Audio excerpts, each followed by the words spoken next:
Bitcoin futures positioning index ने 3 महीने में पहली बार 3 से ऊपर ब्रेकआउट किया है, जो बाजार में बुलिश मूड की वापसी का संकेत है। SMA 30D के 3.5 तक पहुंचने और ओपन इंटरेस्ट के $12 और 18 सेंट बिलियन तक बढ़ने से ट्रेडर्स की आक्रामक लॉन्ग पोजिशनिंग दिख रही है। साथ ही सेंटिमेंट इंडेक्स 70% पर बना हुआ है, जिससे संकेत मिलता है कि बुलिश ट्रेंड फिलहाल बरकरार है। लेकिन अगर BTC $92,000 से नीचे जाता है तो ये ट्रेंड कमजोर पड़ सकता है।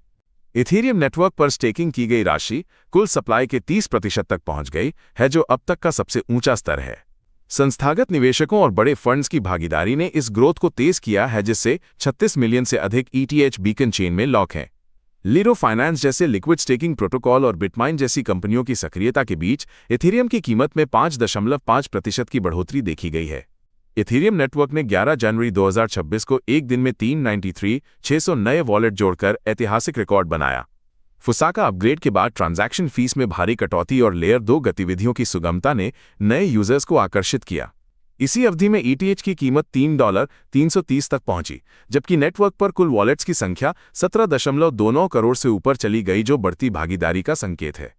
इथेरियम की कीमत $300-400 के नए शिखर पर पहुंच गई है और ETH स्टेकिंग ने 36 मिलियन से अधिक टोकन लॉक कर ऐतिहासिक रिकॉर्ड बनाया है। नेटवर्क पर एक ही दिन में 393,600 नए वॉलेट्स बने, जिससे इथेरियम की उपयोगिता और निवेशकों का भरोसा और मजबूत हुआ है। तकनीकी संकेतक और संस्थागत निवेश से बाजार में तेजी बनी हुई है, लेकिन $300 से नीचे गिरावट आने पर अल्पकालिक दबाव देखा जा सकता है। बिटकॉइन ने $97,000 का स्तर पार करते ही डेरिवेटिव्स मार्केट में हलचल मचा दी। पिछले 24 घंटों में $680 मिलियन की शॉर्ट पोजीशन लिक्विडेट हुई, जबकि अमेरिकी स्पॉट बिटकॉइन ETF में $750 मिलियन का रिकॉर्ड निवेश दर्ज हुआ। इस तेजी के साथ ही बाजार की भावना अब काफी सकारात्मक हो गई है और प्रमुख क्रिप्टो करेंसीज ने भी मजबूत बढ़त दिखाई है। चेनलिंक के लिए वॉल स्ट्रीट का गेटवे अब खुल गया है। बिटवाइस का CLN के स्पॉट ETF NYSE ARCA पर लॉन्च हो गया है। ये ETF निवेशकों को सीधे लिंक टोकन में निवेश का मौका देता है, जिसमें 0.34% वार्षिक शुल्क है और पहले 3 महीने तक $500 मिलियन तक कोई शुल्क नहीं लगेगा। SEC की मंजूरी के बाद यह ETF ब्लॉकचेन इंफ्रास्ट्रक्चर टोकन को मुख्य धारा में लाता है, जिससे पारंपरिक निवेशक भी चेनलिंक की तकनीकी उपयोगिता से लाभ उठा सकते हैं। क्या स्टेबल कॉइन पाकिस्तान के अंतर्राष्ट्रीय भुगतान सिस्टम को बदल सकता है? पाकिस्तान ने वर्ल्ड लिबर्टी फाइनेंशियल के USD एक स्टेबल कॉइन को अपने डिजिटल भुगतान ढांचे में शामिल करने के लिए समझौता किया है, जिससे सीमा पार लेनदेन तेज और सस्ता होगा। ये कदम पाकिस्तान को वैश्विक क्रिप्टो हब बनने की दिशा में आगे बढ़ाता है, जिससे रेमिटेंस लागत में कमी और डिजिटल वित्तीय नवाचार को बढ़ावा मिलेगा। 2026 की ZK सिंक रणनीति ने गोपनीयता और संस्थागत उपयोग के लिए ब्लॉकचेन इंफ्रास्ट्रक्चर को पूरी तरह बदल दिया है। प्रिविडियम प्लेटफॉर्म के साथ बैंक और कंपनियां अब सुरक्षित, नियंत्रित और परिचित वर्कफ्लो के साथ ब्लॉकचेन को अपना सकती हैं।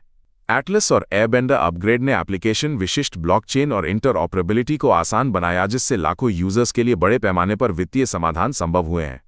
BNB चेन ने फेमी हार्ड फोक के साथ ब्लॉक टाइम को 0.75 सेकंड से घटाकर 0.45 सेकंड कर दिया है, जिससे नेटवर्क की स्पीड और एफिशिएंसी में बड़ा सुधार हुआ है।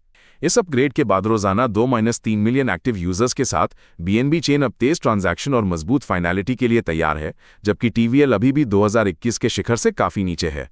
यह बदलाव DeFi ट्रेडिंग और गेमिंग डैप्स के लिए नेटवर्क को अधिक प्रतिस्पर्धी और भरोसेमंद बनाता है। माइक्रो स्ट्रैटेजी ने $12.5 अरब में 13,627 बिटकॉइन खरीदकर क्रिप्टो बाजार में बड़ा दांव लगाया है। इस निवेश के साथ कंपनी के पास अब कुल 6,87,410 BTC है और शेयरों में 6.64% की वृद्धि दर्ज की गई।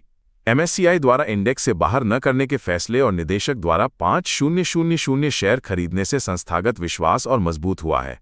पॉलीगॉन ने एक बड़ा कदम उठाया है, अब सिर्फ ब्लॉकचेन नहीं बल्कि अमेरिका में रेगुलेटेड पेमेंट्स की दुनिया में भी उतर चुका है। कंपनी ने कॉइनमी और सीक्वेंस को $250 मिलियन में खरीदकर 48 राज्यों में लाइसेंस 50,000 से ज्यादा फिजिकल ऑन रैंप और स्मार्ट वॉलेट टेक्नोलॉजी हासिल की है। इस डील से पॉलीगॉन का ओपन मनी स्टैक तैयार हुआ है, जिससे स्टेबल कॉइन पेमेंट्स अब एंटरप्राइज लेवल पर आसान और कानूनी तरीके से हो सकेंगे। क्या आपने कभी सोचा है कि ट्विटर पर सीधे क्रिप्टो करेंसी खरीद बेच सकते हैं? अब ट्विटर ने smart cash tags feature launch किया है, जिससे यूजर्स रियल टाइम प्राइस देख सकते हैं और ट्रेडिंग भी कर सकते हैं। ये कदम सोशल मीडिया और फाइनेंशियल सर्विसेज को जोड़ता है, जिससे क्रिप्टो का इस्तेमाल और भी आसान और व्यापक हो जाएगा।